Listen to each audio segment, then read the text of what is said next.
شعیب اللہ خان صاحب کے بیانات کے لیے مفتی صاحب کے آفیشیل چینل کو سبسکرائب کریں اور زیادہ سے زیادہ شیئر کریں۔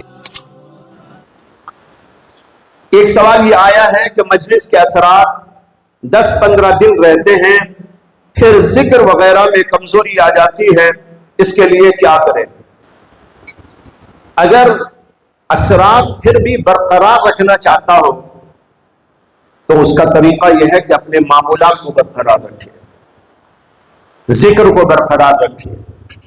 جب معمولات برابر جاری رہیں گے تو اثرات بھی دیر پا ہوتے جائیں گے۔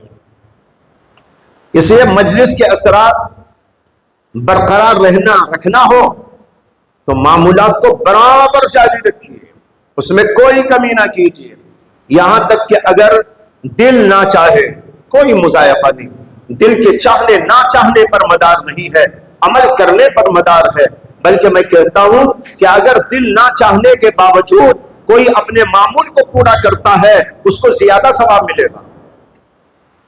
اور اس کی دلیل وہ حدیث ہے جس میں آتا ہے کہ رسول اللہ صلی اللہ علیہ وسلم نے ارشاد فرمایا، جو قرآن کو صحیح اور ٹھیک ٹھاک اور سلاست کے ساتھ میں پڑھتا ہے وہ تو اللہ کے فرشتوں کے ساتھ مشہور کیا جاتا ہے، اور پھر فرمایا کہ جو اٹک اٹک کر پڑھتا ہے اس کو دگنا اجر دیا جاتا ہے۔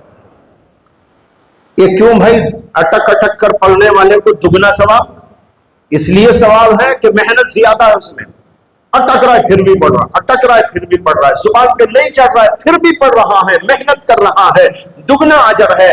اسی طرح دل نہ چاہے پھر بھی کرے تو یہاں زیادہ محنت کرنی پڑتی ہے آدمی کو، اس لیے اسے زیادہ اجر مل سکتا ہے۔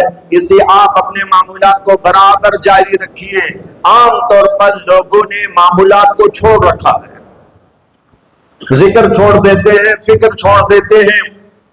میں نے آج صبح کی مجلس کے اندر بتایا تھا، شعلہ اگر بنانا چاہتے ہو چنگاری کو، اس کا طریقہ یہی ہے کہ اس کو برابر ذکر سے فکر سے جو ہے بڑھاتے رہو، ہوا دیتے رہو۔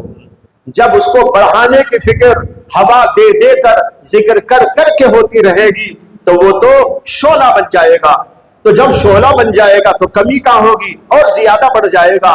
اس لیے معمولات کو برابر پورے کرتے رہنے کی کوشش کرنا چاہیے۔